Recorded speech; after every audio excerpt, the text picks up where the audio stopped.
Da, afară ninge aproape ca în povești și aici avem de reparat. Astea mai știți că am făcut eu un video despre ele mai de mult. Sunt niște filete pe care putem să le punem când filetele din aluminiu cedează. Doar că nu știu ce s-a întâmplat pe ăsta pe care l-am pus aici.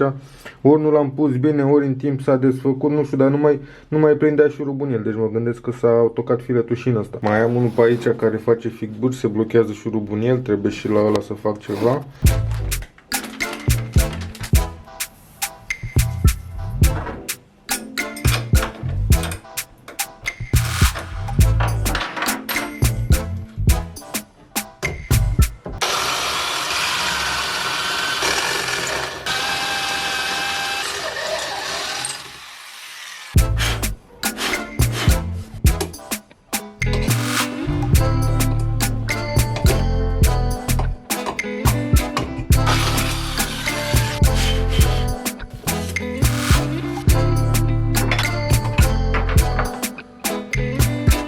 Am făcut o greșeală,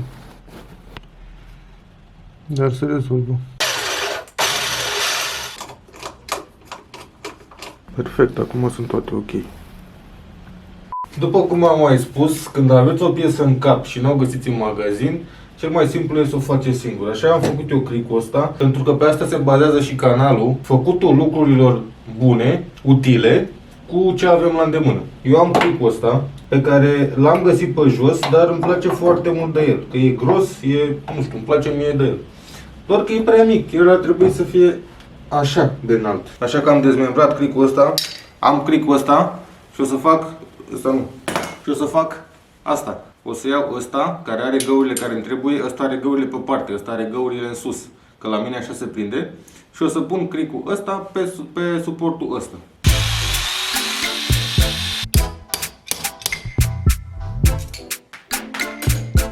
Cred că l-ai stricat de tot. Tu ai sărit o bucată în stânga mea și una în dreapta mea.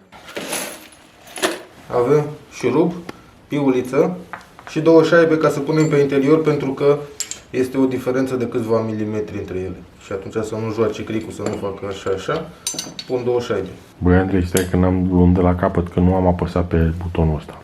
Ok. Băi, eu filmat, tu l-ai desfăcut acum din nou? Da.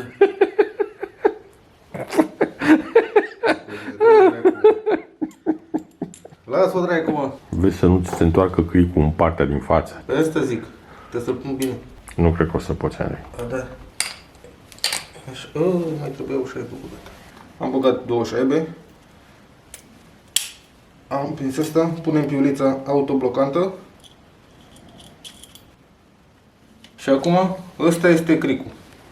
Nu l-am pus invers. Ia uite, bă, da, frumos merge. Hai să-l pun pe trotinetă. Trotineta e urâtă. Poftim? Trotineta e urâtă. Mă fac că nu te-am auzit. E prea mare, Andrei. Cine? Cricul nu stă pe partea. Ce vorbim? Zău, îți spun.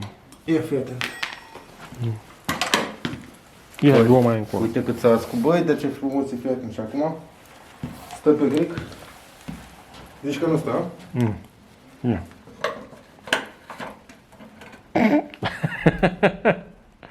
Parcă am avut dreptate. Nu, mă, trebuie să mai ridic suspensie. Asta așa. Las că îl pui așa și îl culci trotineta. Când o Băi, să fac dar suspensie? ce e moțul ăla acolo? Eu am mai făcut o pană, nu știi?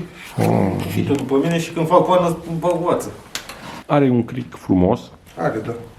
Da, atât. Urmează suspensia ridicată. A, da, știi ce mai poți face? Poți să iei o pietricică cu tine și să pui sub roată pietricica. Este foarte frumos, doar că nu merge cum trebuie. Sau și merge cum trebuie, dar nu-și face treaba. Taie, mă, taie din el, pune una pe și taie-l. Poate în spate. A, mă, Cosminiu. Ce cred că e ăsta, mă? Cum pot să merg cu el așa acum? Nu poți să mergi cu el nici cum. M-am rezolvat. Asta se întâmplă când cricul original este prea scurt, iar celelalte cricuri ori n-au prinderea potrivită, ori sunt și ele prea scurte, ori sunt prea lungi, ori cine știe, trebuie să îl fac eu și l-am făcut la fix. Unde fi că e și jumate? E și jumate.